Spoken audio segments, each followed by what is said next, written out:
저는 골로새서 1장 23절부터 해서 29절 말씀과 오늘 이 본문 말씀을 목회 텍스트로 여기는 말씀입니다. 우리 성경에 목회자로서 이 말씀대로 내가 목회하겠다 하는 결단을 내릴 만한 말씀이 상당히 많지만 그중에도 저에게는 골로새서 1장 23절 이하에서 29절이죠. 그 말씀을 펴놓고 나도 바울처럼 이런 목회가 되었으면 좋겠다. 또 한 가지 오늘 본문에 있는 이 말씀입니다. 사도행전 20장에 나타나는 이 17절부터 21절에 이 바울의 목회의 모습이 저에게도 있었으면 좋겠다. 나도 이런 자세로 목회했으면 좋겠다 하고 결단했던 본문이 바로 이 양 본문입니다. 그 중에 오늘 이 말씀을 나누게 되는데 제가 우리 성관계에 목회하면서 이 본문을 가지고 주일 오전에 설교한 적은 한 번도 없었더라고요. 주일 오전에 강해식으로 사도행전을 보면서 했던 기억은 있는데 이 본문을 선택해서 주일 오전 설교한 경우는 한 번도 없었습니다. 제가 신학대학원 다닐 때 설교 연습 시간이 있었는데 모든 학생들을 설교를 다 시킬 수가 없으니까 교수님이 설교 연습 실습을 못한 분들에게 학생들에게는 이제 설교 한 편을 작성해서 과제물로 제출하게 했었습니다. 그때 제가 과제물로 냈던 본문이 바로 이 사도행전 20장 17절에서 21절에 이 말씀을 설교로 작성해서 제출을 했는데 몇 점 맞았겠습니까? 후한 점수를 좀 주시기 바랍니다. 점수를 잘 못 맞았으면 제가 이 시간에 아예 꺼내지도 않겠죠. 기본적으로 점수는 잘 받았다 그리 하시고 그때가 송신신학대학원 2학년 시절이니까 신대원은 제가 88학번입니다. 89년도 2학년 때 이 시간이 있었어요. 지금으로부터 35년여 전의 이야기입니다. 그때 태어나지 않은 분도 많았겠죠. 우리 앞에 어린이들은 그때 아예 잉태도 안 된 그 시절입니다. 그렇죠? 우리 목사님들 중에도 아마 그때 또 태어나지 않는 분도 있지 않겠나 싶을 정도로 89년도니까 그죠? 예, 증거가 있느냐? 증거가 있습니다. 화면을 한번 띄워주시기 바랍니다. 제가 35년 전에 걸 가지고 있습니다. 참 이제 저희인데 잘못 걸리면 안 됩니다. 제가 다 갖고 있어요. 기록하지요. 자료 모아놨지요. 누가 하면은 여기 있습니다 하고 내놓을 정도로 언제 며칠 날 누구 만났어요? 자 보세요 이렇게 할 정도로 제가 30년 동안 하고 있는데 조금은 특별한 사람이면 맞는 것 같아요. 그죠? 근데 좋은 쪽으로 특별하다고 봐주시면 좋겠어요. 저때 박희천 교수님이셨고요. 안에 속 내지를 보여주시면 되겠습니다. 내지를 보여주시죠. 예, 저 설교 작성했는 거. 오늘 이 설교 거의 그대로입니다. 제목만 좀 다르지. 그대로 해서 작성해서 정수를 몇 점 맞았느냐. 우리 클로즈업이 안 되지요. 앞쪽에 보시면은 아까 첨면 한 번 더 보여주시면은 잘 보시면 점수가 나와 있어요. 몇 점입니까? 이야. 박수 치시면 안 되지. 그 교수님의 성향 따라서 점수는 매기기 때문에 예수님이 보실 때 몇 점이냐 이게 중요하지. 어떻든 교수님께는 제가 100점 받았는데 그러면 짜집게 해서 어디 인용한 거 아니냐, 사진을 가져왔느냐. 여기에 그대로 있습니다. 그렇죠? 또 더 여물게 하기 위해서 제가 딱 보여드리는 게 좋을 것 같아서 목양실에 보관하고 있던 걸 제가 사진을 찍어서 올렸고 실물은 요겁니다. 요건데 그런 기억이 나는데 그만큼 제가 이 본문을 또 좋아했다면 좋아했고 또 목회자로서 막 이제 신학대학원 다닐 때 나도 이런 목회를 했으면 좋겠다 했던 본문이 바로 오늘 이 본문이에요. 여러분 이 본문의 내용은 잘 아시죠? 사도 바울이 에베소라는 지역에서 오늘 성경 뒷본문에 가보시면 몇 년간 사역했는지 3년이라는 세월을 사역을 했어요. 그 당시 사도 바울은 요즘 우리가 목회하듯이 저는 성관계에 오래 있잖아요. 그죠? 그런 목회가 아니고요.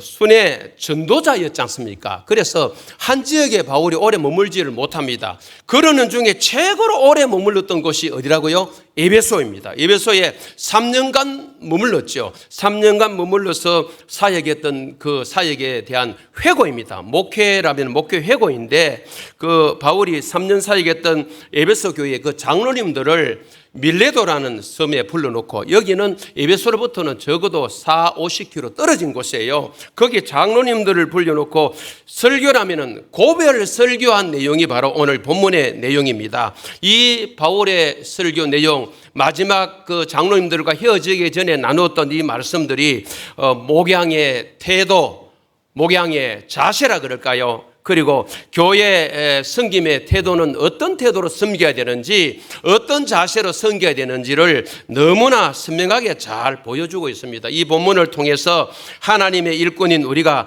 어떻게 살아야 하는가를 좀 이제 배우게 되는 것이죠. 우리 18절을 한번 읽어보실까요? 18절입니다. 시작. 오매 그들에게 말하되 아시아에 들어온 첫날부터 지금까지 내가 항상 여러분 가운데서 어떻게 행하였는지를 여러분도 아는 바니. 아시아에서 들어온 첫날부터 지금까지 31절을 뒤에 가보시면 아까 말씀드린 대로 3년입니다.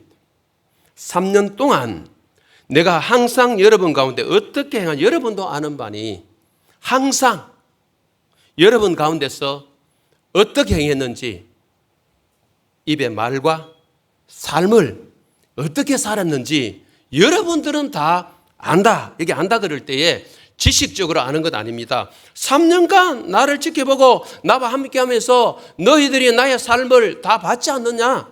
장로님들 다 아시죠? 이런 말입니다. 화면 내리셔도 되겠습니다. 얼마나 자신 있으면은 바울이 이런 말을 할까요? 그래서 그 에베소 지역의 3년의 사역을 돌아보면은 정말 18절 같이 말할 만큼 얼마나 사역자로서 충실하게 사역했는지, 목회를 했는지 이제 보여주는 것이지요. 바울은 어떤 목자의 삶을 살았습니까? 그 사역을 어떻게 했습니까? 오늘 본문을 통해서 나누되, 특별히 저는 이 19절 말씀을 통해서 좀 나눌까 합니다. 첫 번째, 섬기는 목자. 한번 따라해 보실까요? 섬기는 목자. 섬기는 목자. 어떻게 섬겼는지 우리 19절 한번 읽어보실까요? 시작. 곧 모든 겸손과 눈물이며 유대인의 간계로 말미암아 당한 시험을 참고 주를 섬긴 것과. 화면을 조금만 띄워놓으시면 되겠습니다. 여기 끝에 뭡니까? 주를 섬긴 것. 이 섬긴 것의 나머지 앞에 어떻게 섬겼는지를 알려주는 문맥이지요. 이 화면 내리셔도 되겠습니다. 이 섬긴다는 것은 우리 헬라 원어로 보니까요, 현재형이에요. 계속해서 반복적으로 섬기고 있는 거예요. 일회성이 아닙니다. 네. 이 섬긴다는 말은 종이 된다는 말이에요. 종으로서 섬긴 것을 말하는데, 사실 진정한 섬김이라는 것은 종의 자세가 되어야 가능하지요. 종이 되지 않고는 사실은 제대로 된 섬김을 할 수가 없다는 것이죠. 목회란 사람을 섬기는 것이지만은 사도 바울은 이 본문에서 주를 섬겼다 그랬죠. 그렇다면은 목회라는 공간이나 우리 성광의 공동체 안에서 성도들을 서로 섬기는 것, 주의 종을 섬기는 것, 또 누구를 섬기는 겁니까? 주님을 섬기는 일인 줄 믿습니다. 어떤 태도로 주를 섬겼는가? 어떤 태도로? 세 가지로 본문에 섬겼대요. 이 세 가지가 저는 목회자로서 저에게 상당한 도전을 주었던, 그리고 나도 바울처럼 이런 섬김을 가지는 목사가 되었으면 좋겠다 하고 소망했던 내용의 말씀이 뒤에 나오지요. 세 가지입니다. 첫째, 모든 겸손으로 섬겼다. 이걸 저는 겸손 목회라 적어봤습니다. 겸손 목회. 이 겸손이라는 원어를 직역하면 겸비한 생각이에요. 겸비한 마음입니다. 여러분, 성경이 말하는 겸손이라는 것은 자기 자신의 권리를 뭐하지 않고 주장하지 않습니다. 주장하지 않고 자기 영광도 구하지 않고 철저히 뭡니까? 자기는 포기하고 하나님을 높이는, 주님을 높이는 것이 바로 성경에서 말하는 겸손입니다. 뭐 주님만 높이겠습니까? 곁에 있는 다른 사람도 높이는 것이죠. 그래서 사도 바울은 다른 바울 서신에 보면은 남을 나보다 뭐하게 여기라? 낫게 여기라. 옆에 분에게 말씀해 주실랍니까? 아무리 봐도 저보다 낫습니다. 시작. 근데 그 멘트 속에 마음을 담아서 해야 돼요. 다시 뭐 설교자가 시키니까 아이고 아무 봐도 내보다 뭐한데 또 하락해야 하는 거 아닙니까? 이게 아니고 진짜 주님의 마음을 담아서 정직한 마음으로 옆에 분에게 아무리 봐도 저보다 훨씬 낫습니다. 시작.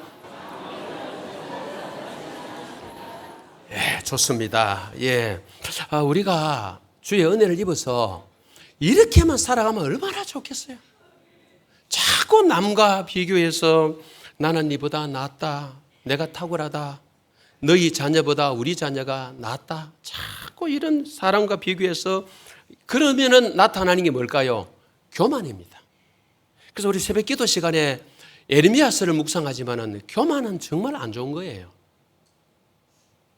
바벨론이 왜 멸망합니까? 그 중에 하나 원인 가운데 하나가 뭡니까? 교만입니다. 그래서 에르미야서의 50장에 보면 집중적으로 교만에 대한 이야기를 하는 거예요. 바벨론이 교만하다. 그 하나님의 심판의 도구로 쓰임받는 이들이 자기들이 심판자가 된 것처럼 말이죠. 저는 이걸 신의 영역에 들어간 거라고 말합니다. 자기가 신이라 된 것처럼. 우리가 가끔 시험에 들 때 보면요, 목회자나 여러분들이 다른 사람들을 막 판단하고 정죄할 때 있죠. 그때 보면요, 우리가 신이 되어 있는 거예요. 다 알지도 잘 모르면서 함부로 판단하고 정죄해서 신의 영역 속에 자기가 떡 자리를 차지하고 있는 거예요. 이게 교만이라는 거죠. 이런 거는 목회자에게 정말 있었어도 당연히 안 되는 것이고 여러분에게도 있어서는 전혀 복이 되지 않습니다. 그렇죠? 겸손한 여러분들 되시기를 주님의 이름으로 축복합니다. 여기 겸손이라 그럴 때 모든 겸손이라 그랬어요. 모든 겸손. 이건 온전한 겸손이라는 뜻이에요. 자신의 사역의 모든 상황 속에서 겸손을 추구했다는 거예요. 우리가 겸손도 정직한 겸손이 필요하고 진실한 겸손이 필요한 것 같아요. 꾸미는 겸손 말고요. 골로새서 2장 18절에 보면 우리 국문 성경으로 보면요, 꾸며낸 겸손이라는 말이 나와요. 안 좋은 것 같아요. 아무리 묵상해도 겸손을 꾸미면 안 됩니다. 이게 거짓 겸손이잖아요. 제가 한 달여 전에 말씀을 전할 때 우리에게는 손이 3개 필요하다 그랬죠. 손이 3개. 오른손이 필요하고 왼손도 필요하지만은 세 번째 뭐라고요? 겸손이 필요하다. 그래서 저와 여러분은 손을 생각할 때, 내 왼손 생각하고 오른손 생각할 때 뭐가 떠올라야 돼요? 겸손이라는 단어가 떠올라야 돼요. 그러면은 교만을 방지할 수 있을 것 같아요. 그냥 눈에 보이는 이 손만 떠올리지 마시고 겸손이라는 게 있지 않느냐. 그래, 하나님 오늘 저 어떤 상황 속에서도 겸손한 삶을 살 수 있도록 뭐 해달라? 도와주십시오. 저와 여러분 이런 사람들이 되시기를 주님의 이름으로 축복합니다. 여러분 예수님의 겸손을 잘 아시죠? 나는 마음이 온유하고 뭐하니 그랬습니까? 겸손하니. 그 예수님에게 배우는 게 뭡니까? 온유를 배우는 것이고 겸손을 배우는 거잖아요. 마태복음 11장 29절에 나온 말씀 아니겠습니까? 예수님을 닮는다는 것은 여러 가지가 있겠지만 마태복음 11장 29절을 보신다면 뭘까요? 예수님의 온유를 배우고 예수님의 겸손을 우리가 배우는 것이죠. 교회에서 또 여러분 사회 속에서 아무리 큰 일을 했다 하고 큰 섬김을 했다 할지라도 뭐 하면요? 교만하면은 안 하는 게 저는 더 낫다고 봅니다. 헌신을 하시고 여러분들께서 교만하실 것 같으면 차라리 아무것도 안 하시고 겸손하는 게 더 낫겠다 할 정도로 교만은 정말 좋지 않는 거예요. 혹시 설교하는 이자에게나 말씀 듣는 여러분 마음에 슬며시 교만이 아직 자리 잡고 있지 않는지 뿌리채 뽑으시고 겸손으로 허리를 동이고 무장하는 저와 여러분이 되기를 간절히 소망합니다. 두 번째 이 본문 말이고 어떻게 생겼다고 그랬습니까? 눈물로 생겼다 그랬습니다. 눈물의 목회라. 눈물은 언어에 보면 복수로 되어 있습니다. 즉 사도 바울은 에베소 교회에 목회할 때 눈물을 많이 흘렸단 말이에요. 단회적인 것 아니에요. 정말 눈물을 많이 흘렸습니다. 우리 20장 31절을 한번 읽어보실까요? 20장 31절. 그러므로 시작. 그러므로 여러분이 일깨어 내가 3년이나 밤낮 쉬지 않고 눈물로 각 사람을 훈계하던 것을 기억하라. 이야, 조금 화면 띄워놓으시기 바랍니다. 3년이나 각 사람을 훈계하는데 뭘로 했다고요? 눈물로 각 사람을 훈계합니다. 내리셔도 되겠습니다. 여러분, 눈물은 머리로 이해할 때는 나지 않습니다. 가슴으로 이해해야 돼요. 어떤 사건이나 사고나 이웃의 안타까운 이런 모습들을 우리가, 저와 여러분이 머리로 이해해가지고는 절대 눈물 나지 않습니다. 아무리 친한 친척이라도, 친구라도 머리로 이해하면 눈물 안 납니다. 그러나 그것을 가슴으로 받을 때, 가정의 부모 모습이 좀 다를 수 있지만 전반적으로 보니까 우리 어머니들을 가슴으로 받아요. 자식들의 문제를. 다 그런 건 아니지만 아버님들은 머리로 주로 받아요. 그러니까 조금은 사나란 것 같아요. 전반적으로 우리 모성의 엄마들은 가슴으로 받아들여요. 그러니까 자식을 바라보면서 흘리는 눈물이 아버지보다는 많은 거죠. 어머니가 많은 거죠. 많은 거죠. 예, 많은 거죠. 사도 바울 서신을 보면요, 바울이 적어도 3차례 정도 눈물을 흘렸는데 그 눈물이 어떻다고요? 자기 문제로 눈물 흘린 건 하나도 없습니다. 다 다른 사람 문제로. 그것도 육신적으로 누가 어려워서 울었다, 그게 아니고 그냥 분리하자면 영적인 문제로 울었는데, 빌립보서 3장 18절에 보니까 복음을 거역하는 사람들, 이 복음을 거역하고 그 시대의 종교인으로 살아가는, 이걸 배교자라고 합니다. 이 배교자를 보면서 눈물을 흘렸던 바울의 모습. 로마서 9장 1절 이하에 보면은 자기 동족들이 구원받게 있는 그것 때문에 눈물을 흘려요. 자기 동족이 예수를 받아들이지 않는 거 있죠. 오늘 우리로 말하면은 우리 동족까지는 우리는 안 나가더라도 가까이 있는 내 어떤 가족들, 친지들, 혹은 내 자녀라 합시다.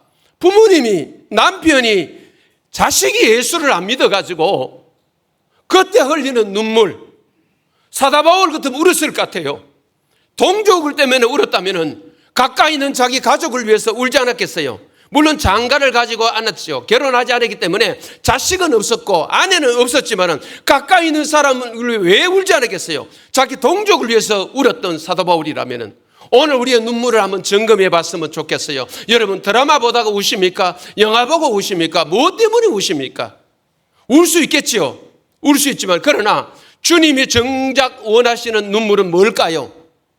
내 사랑하는 육신의 가족부터 해서 우리의 주위에 있는 사람들이 예수를 받아들이지 않고 지옥을 향하여 달려가는 그 모습을 보면서 우리가 어떻게 해야 돼요? 하나님 앞에 그 영혼을 놓고 눈물로 부르짖는 겁니다. 여러분들이 이런 사람 되시기를 주님의 이름으로 축복합니다. 고린도후서 2장 4절에 또 하나 눈물이 있습니다. 고린도후서 2장 4절에 고린도 성도들의 신앙이 자라지 않는 것 때문에, 이거 오늘 우리 목회자가 우려야 될 일입니다. 목사가 자기가 하는 건 아니지만, 제가 오늘 아침에도 밥이 입으로 들어가는지 하면서 정말 가슴 아픈 한 가정 부부가 떠올라가지고 말 한마디 없이 제가 누룽지를 집사람이 삶아주는 걸 먹었는데 밥이 입으로 들어가는지 모를 정도로 얼마나 속이 좀 상하던지요. 저희한테 잘못해서 속 상한 게 아니에요. 신앙생활이 뒷걸음질하는 것 때문에 속이 상한 거죠. 이게 목자의 마음이라는 건 그런 겁니다. 우리 집이 넉넉하고 잘 되면 걱정 없다. 그 일반적인 세상 사람들의 기준이죠. 여러분들 곁에 사람이 있습니까? 사람과 관계하고 있습니까? 그 관계 속에 불신자란 복음이 흘러가고 있습니까? 믿음의 사람이란 믿음이 흘러가고 있습니까? 이걸 영향력이라 그러잖아요. 존재감이라 그래요. 이런 부분에 있어서 막혀 있을 때에 정말 저와 여러분이 하나님의 사람이요, 영적인 사람이라면 가슴 아파야 되는 거 맞습니다. 단순히 커피 한잔하고 재정 좀 흘러보내주는 거 말고요.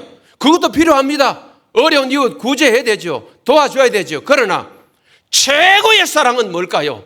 하나님 모르는 사람에게 하나님, 예수 모르는 사람에게 예수 알려주는 복음의 소식을 전해주는 것이요. 아직 믿음이 어린 영적 어린아이라면, 저와 여러분이 좀 더 낫다면 그를 향하여서 믿음의 진보를 일으켜주는 그 삶, 이게 되지 않을 때에 오랜 만남을 우리가 가지고 있는데 상대가 아무런 변화가 없어요. 그럴 때 우리가 바울의 가슴이 있다면 어떻게 할 것 같아요? 울 것 같아요. 하나님, 수년간 내가 커피 한잔하고 밥 먹고 만나는데 변함이 없어요. 변화가 일어나지 않아요. 이게 바로 고린도후서 2장 4절에서 말하는 사도 바울의 눈물입니다. 고린도 교회 성도들이 자라가지 않고 있는 거예요. 우리가 육신적으로 부모님 생각해 보십시다. 사랑하는 자녀가 태어나면 정상적으로 자라가지 않으면 얼마나 가슴이 아픕니까? 병이 있어서 얼마나 힘들겠어요. 영적으로도 마찬가지입니다. 영적 성장이 없다는 것은 하나님 아버지가 가슴 아파하실 것이고, 이 대목에 있어서 얼마나 이것이 중요한가 아는 사람은 가슴 아파하면서 바울처럼 눈물을 흘리지 않겠어요. 이게 사도 바울의 목회입니다. 목자, 눈물의 목회죠. 세 번째, 우리 19절을 보니까 시험을 참고 섬겼다. 이걸 저는 인내의 목회라 그래요. 인내의 목회. 앞에 겸손의 목회, 방금 언급한 대로 눈물의 목회, 그리고 인내의 목회. 야, 유대인의 관계로 말미암아 당한 시험을 참고, 바울이 복음을 전할 때 유대인들이 온갖 간교한 말과 행동으로 바울을 비방하고 괴롭히는 것을 말하죠. 그런 시험도 참았다, 인내한다. 자, 고개를 들어보십시오. 저와 여러분이 이 땅에 살아가면서 일 때문에 힘든 일이 많습니까? 사람 때문에 힘든 일이 많습니까? 사람마다 좀 다를 수 있겠지. 처한 상황에 달라서. 제가 봐서는 후자가 참 힘든 것 같아요. 저도 목회하면서 교회 일 때문에 사역에 무리가 있다, 이거보다는 사람 관계가 힘든 거예요. 30년 사람 관계가 힘든 거예요. 참 쉽지 않더라고요, 이게. 거기에 소가리가 있는 것이지, 내가 사역이 많아가 힘든다, 그거 큰 문제가 아니에요. 일 때문에 힘든 거. 여러분 직장 다니시면요, 직장에 일 때문에 힘든 일도 있어요, 물론. 그러나 상사 때문에, 아래 사람 때문에 사람 관계가 힘들어가지고 때로는 따돌림 당하기도 하고요. 때로는 개념 없는 사람들, 대화가 전혀 안 되는 사람들 기가 차잖아요. 소갈이 하잖아요. 그게 힘든 거예요. 바울도 오늘 본문에 보니 일 때문에 힘든 게 유대인들의 관계로 말미암아 당한 시험, 어떻게 했다고요? 참는 거죠. 참는 거죠. 예. 여러분 고린도서 13장 4절에 사랑은 참는다 그랬죠. 모든 참음이 사도의 표입니다. 성경 어디 있느냐? 화면을 보시면 한번 읽어보십시다. 사도는 어떤 표가 있나요? 사도라는 표. 고린도 후서 12장 12절 한번 읽어보실까요? 시작. 사도의 표가 된 것은 내가 너희 가운데에서 모든 참음과 표적과 기사와 능력을 행한 것이라. 화면 띄워놓으시고요. 여러분 뒤에 것도 중요합니다. 사도의 표지로서 표적도 일어나고 기사도 일어나고 능력도 행하면 좋지요. 그러나 가장 먼저 언급된 게 뭡니까? 네가 사도냐? 그 사도 표시 뭐로 나타나느냐? 네가 목사냐? 말하면은 목사가 다 사도라는 이 꼴은 아니지만, 그죠? 네가 주의 사역자냐? 그 사역자 증거가 뭐냐? 오래 참음. 성경입니다. 성경. 제 말이 아닙니다. 성경입니다. 정말 우리 교회 중직자들이십니까? 직분자 여러분이십니까? 직분자의 표지가 뭘까요? 그 중에 하나가 장로님은 참으셔야 됩니다. 어느 교회든지 장로님이 참지 못해서 문제, 목사는 당연하고요.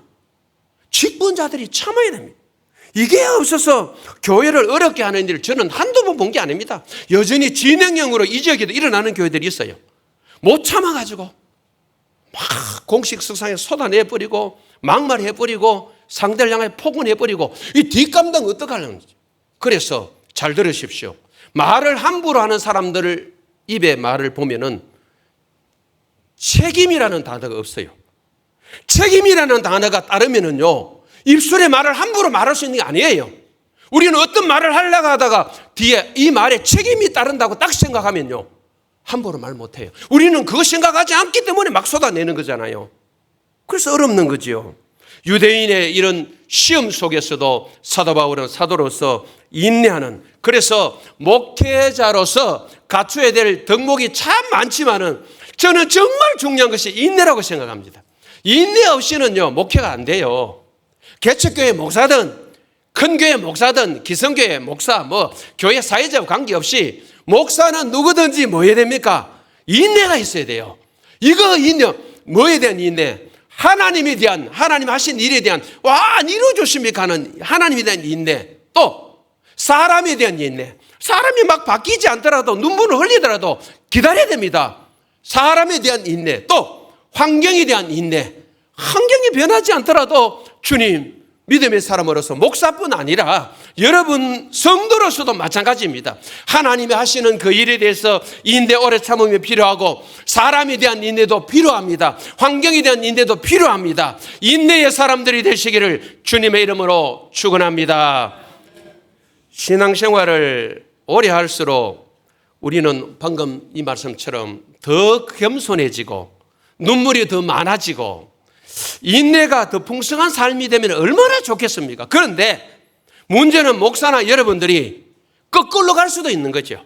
신앙생활의 연조와 더불어 점점 더 주님이 원하시는 주의 사람으로 성숙해 가야 되는데, 방금 말씀드린 대로 겸손히 뒷걸음치고 눈물은 오히려 더 메말라버리고 인내의 삶은 더 좁혀지는 이런 안타까움이 있어서는 안 되겠다는 것이죠. 어느 목사님이 안타까워하면서 하신 말씀을 제가 인용해 봅니다. 신앙생활을 하면 할수록 더 선해져야 되는데 우리는 왜 더 악해지는가? 교인들은 왜 더 악해지는가? 또 직분이 바뀔수록 성도에서 집사에서 권사에서, 때로 남자들은 안수집사에서 장로로 바뀌는데 사랑은 왜 줄어들까? 왜 겸손은 더 사라지고 눈물도 더 사라지고 인내도 더 사라지는 걸까? 왜 그분이 직분을 받기 전에는 그런 큰 소리를 안 쳤는데 직분 받고부터 왜 목소리가 높아지는지, 왜 그렇게 비판적인지 모르겠대요. 우리 교회는 한번 돌아보십시오. 혹시 이런 일은 있어서는 안 되겠죠, 그죠? 신앙의 연조, 나이가 들면 들수록, 우리가 아이가 태어나서 자라면 자랄수록 성장의 모습이 외형적으로 보여지잖아요. 걸음 못 걷던 아이가 걷기 시작하고, 걷던 아이가 뛰기 시작하고, 키도 자라가면서 지적 기능도 늘어나고 모든 면에 성숙하면 점점 나가잖아요. 우리가 영적 세계의 삶도 마찬가지입니다. 이것이 없다면, 거꾸로 간다면 이 또한 안타까움이라는 것이죠. 태보잖아요. 태보. 정체를 넘어서 태보한다면 이게 얼마나 가슴 아픈 일입니까? 여러분, 우리가 새겨드려야 될 것 같아요.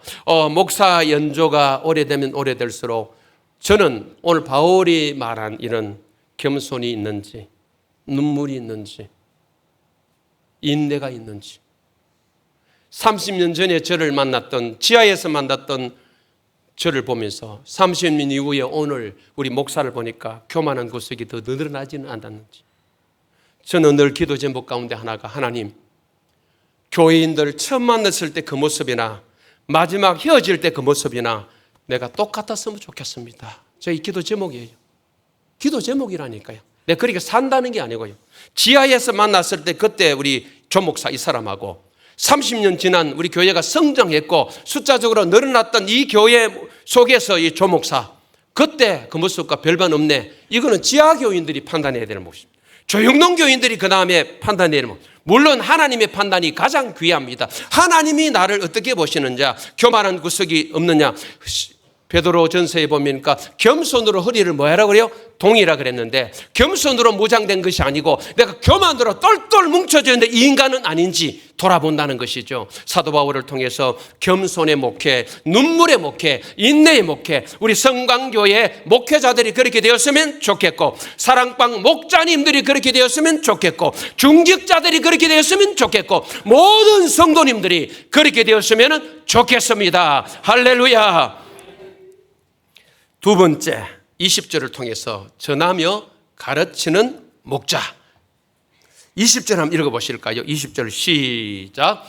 유익한 것은 무엇이든지 공중 앞에서나 각 집에서나 거리낌이 없이 여러분에게 전하여 가르치고. 전하다는 것은 보고하다, 선포하다는 뜻이 있더라고요. 헬라어 단어. 전하여 가르치고. 뭘 전하여 가르쳤습니까?